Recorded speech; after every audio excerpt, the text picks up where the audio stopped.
El 29 de enero de 1896, el general presidente José María Reina Barrios aprobó el reglamento en Exposición Centroamericana, evento de gran envergadura en el cual tenía depositadas todas sus esperanzas para lograr mostrar el ferrocarril del norte que estaba construyendo a los inversionistas extranjeros.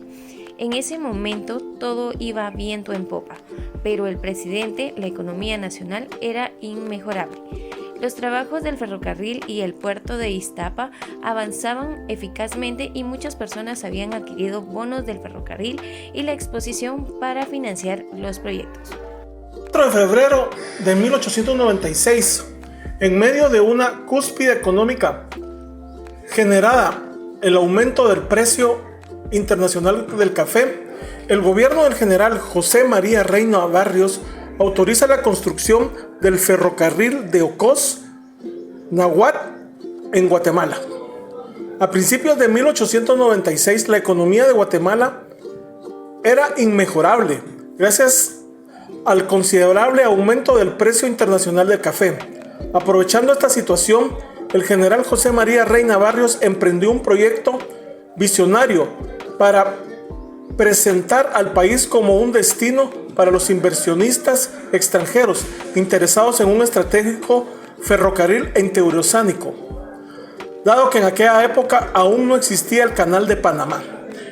Esto nos trae a colación lo que hemos venido oyendo durante años del famoso canal seco que hemos tratado de proponer a la población o que nos han tratado siempre de ver cómo ese proyecto se logra. Sería muy interesante que algún día en la historia pudiéramos hacerlo. Generaríamos mucho empleo, se generaría mucha opción para que los guatemaltecos tengan la posibilidad de tener una mejor posición geográfica en el manejo de la mercancía marítima. Así que desde 1896 venimos con esto y creo que en algún momento debemos de considerarlo. El 14 de mayo de 1896, los cafetaleros alemanes crean la empresa del ferrocarril Verapaz en Guatemala. Se crea la compañía del ferrocarril Verapaz y agencias del norte para transportar la producción del café de las fincas de los alemanes en la región. Durante el gobierno de Justo Rufino Barrios, una parte de la Verapaz fue entregada en concesión a colonias alemanas para que cultivaran café a una gran escala. Esta segunda colonia prosperó considerablemente, gracias a las ventajas otorgadas por los gobiernos liberales, y el 14 de mayo de 1896 constituyeron la Compañía del Ferrocarril Verapaz y Agencias del Norte, mediante la firma de un contrato por 90 años entre el Estado de Guatemala, entonces presidido por el general José María Reina Barrios y el señor Walter Dauch. El 24 de julio de 1896, concurso para un himno nacional.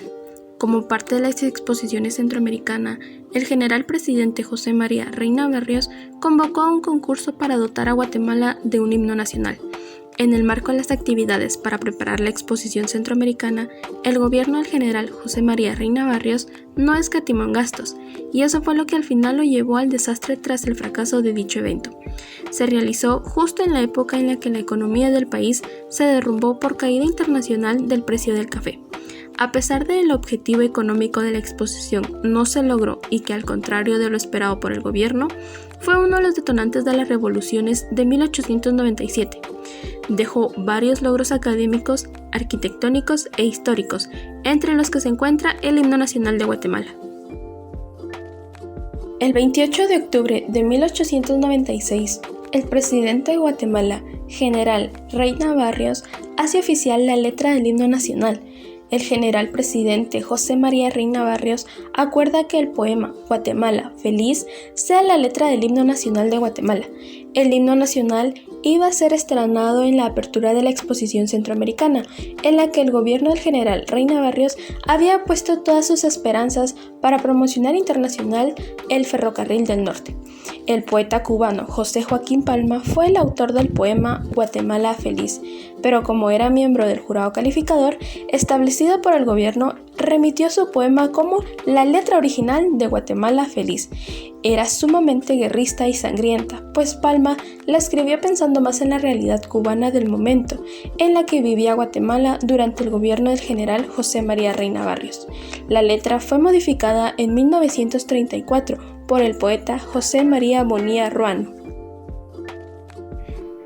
10 de diciembre de 1896 se perciben los primeros efectos de la caída internacional del precio del café sobre la economía guatemalteca.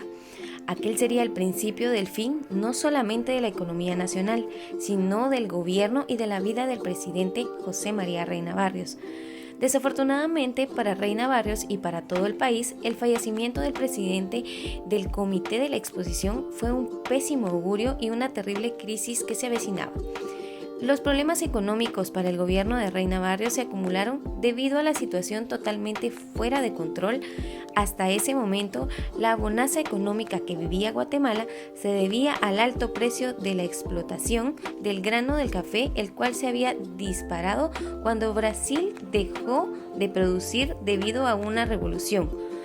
Pero en 1896 dicha revolución terminó y Brasil volvió a producir café en enormes cantidades, al punto que el precio del grano se desmoronó. Al mismo Brasil tuvo que cortar su producción y en las décadas siguientes la producción ya no era rentable.